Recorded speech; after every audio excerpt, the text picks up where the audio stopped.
Sir మీరు ఎన్ని సంవత్సరాలుగా ఈ కంటోన్మెంట్ సమస్యను చూస్తూ ఉన్నారు? ఇప్పుడు ఏమనిపిస్తూ ఉంది? ఆమోదం అయితే తెలిపింది సెంట్రల్ గవర్నమెంట్. కంటోన్మెంట్లే పెరిగినా కంటోన్మెంట్లే ఓకే केंद्र चपाला पैदा भी यही कंटोनमेंट में हुए, बड़े भी ये हुए, पूरा कंटोनमेंट को देखें। लेकिन हमको जो तकलीफ था फैसिलिटी जिसके लिए ये काज लेके चले बर्जिंग का कंटोनमेंट विकास मंच और जो भी लेके चले, फिर उसमें हमारे सीएम रेवंत रेड्डी साहब भी इंटरेस्ट बताया और अभी हमारे एमएलए भी साहब भी, तो ये हमारे लिए बहुत खुशी की खबर है, एक बहुत रिलीफ है, इट्स बिग रिलीफ। क्योंकि हमको जो जीएचएमसी लेवल जीएचएमसी में लिमिट्स में जो फैसिलिटी मिल रहे वो हमको भी मिलेगा ये होने के बाद। क्योंकि सबसे बड़ा प्रॉब्लम यहाँ पे बिल्डिंग परमिशंस का है। जीएचएमसी में बिल्डिंग परमिशन बहुत आसान है, बहुत इजी है, तो वो एक पब्लिक को रिलीफ मिला। दूसरे और जितने भी स्टेट गवर्नमेंट के जो भी फैसिलिटीज़ है वो कंटोनमेंट की प्रजा को आवाम को भी मिलेंगे। तो इसके लिए मैं जितने भी लोग इसको लिए कोशिश करें सबको मुबारकबाद देता हूँ और डिफेंस सेक्रेटरी और हमारे सीएम रेवंत रेड्डी साहब का भी शुक्रिया अदा करता हूँ, हमारे एमएलए गणेश साहब का भी शुक्रिया अदा करता हूँ। फिर एक बार सबको मुबारकबाद।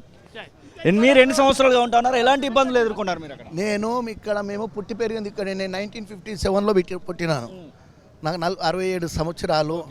మాకు కయాలు వచ్చినప్పటి నుండి మిలిటరీ వాళ్ళ రాజ్యమే నడుస్తున్నది ఇక్కడ.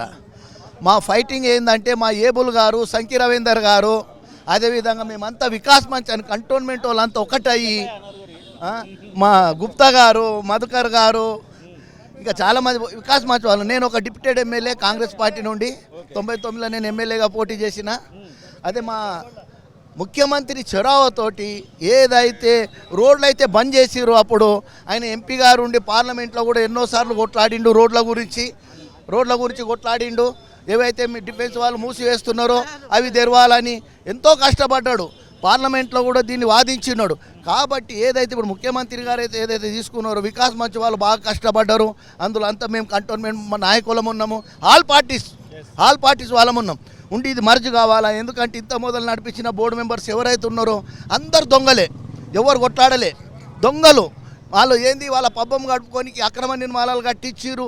దునియా ఏదైతే గరీబోడైతే ఎవరైతే ఇల్లు కట్టుకుంటుండో వాళ్ళకైతే ఇబ్బంది పెడతారు. ఎవరైతే గొప్పోడు కట్టుకుంటాడో వాళ్ళని చూడనట్టు నేను ఇప్పుడు ఇవన్నీ మాకు వికాస్ మంచ్ తరఫున ఇవన్నీ మాకు రేవంత్ రెడ్డి గారు ఏదైతే మొన్న పార్లమెంట్లో మాట్లాడిండు రాజ్నాథ్ సింగ్ గారితో అది ఓకే అయింది.